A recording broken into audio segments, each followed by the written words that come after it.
বয়স মাত্র 22, কিন্তু ব্যাট চলে অনবদ্য ঝড়ের গতিতে।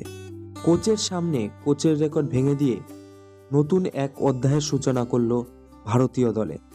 কিন্তু এত অল্প বয়সে রেকর্ড ভাঙার ইতিহাসে এই প্রথম হয়তো সাক্ষী থাকলো ভারতীয় টিম। সম্পূর্ণ ঘটনাটি জানুন, এবং আপনি যদি চ্যানেলে নতুন হয়ে থাকেন চ্যানেলটিকে অতি অবশ্যই সাবস্ক্রাইব করে আমাদের পাশে থাকুন। এক বছরের মধ্যে সবথেকে বাঁহাতি ব্যাটসম্যানের বেশি রান ছিল গৌতম গম্ভীরের।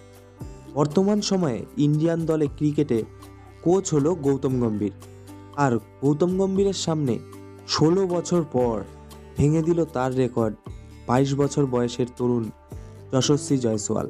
ড্রেসিং রুমে বসে গৌতম গম্ভীর দেখলেন আর গড়া 16 বছর সেই পুরনো রেকর্ড যেন ভেঙে চৌচির হয়ে গেল। এক সময় ঠিক একইভাবে 2008 সালে সৌরভ গাঙ্গুলির রেকর্ড ভেঙে দিয়েছিল গৌতম গম্ভীর। 2008 সালে সৌরভ গাঙ্গুলি বাঁহাতি ব্যাটসম্যান হিসাবে রান করেছিল 1106, কিন্তু 2016 সালে গৌতম গম্ভীর সেই রেকর্ড ভেঙে দিয়ে রান করে 1134। সেই সময়টা ছিল গৌতম গম্ভীরের গোল্ডেন পিরিয়ড। সেই বছর গৌতম গম্ভীরের রানের গড় ছিল 70.60। গৌতম গম্ভীর 6টি অর্ধশত রান এবং তার পাশাপাশি 3টি শতরানও করেছিল। ইতিমধ্যে সেই রেকর্ড ভেঙে দিয়েছে যশস্বী জয়সওয়াল। ভারতের টেস্ট বাদ দিয়ে ইতিমধ্যে 1407 রান করে ভেঙে দিয়েছে গৌতম গম্ভীরের সেই দুর্দান্ত রেকর্ড। তবে তার রানের গড় একটু কম, 56.28। তবে রেকর্ড ভেঙে দিয়েছে বলে গৌতম গম্ভীর তার কোনো কষ্ট নেই।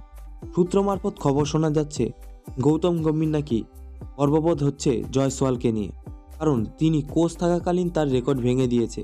ছাত্রের জয় হওয়া মানে টিচারের জয় হওয়া। টুইটারের মাধ্যমে অনেকে শুভেচ্ছা জানিয়েছে জয়সওয়ালকে। আমাদের চ্যানেলের পক্ষ থেকে জয়সওয়ালের আগামী ভবিষ্যতের জন্য অনেক শুভেচ্ছা এবং অভিনন্দন। ক্রিকেট জীবনে যেন এইভাবেই উন্নত ও উন্নতর দিকে যেতে থাকে। ভালো থেকো জয়সওয়াল।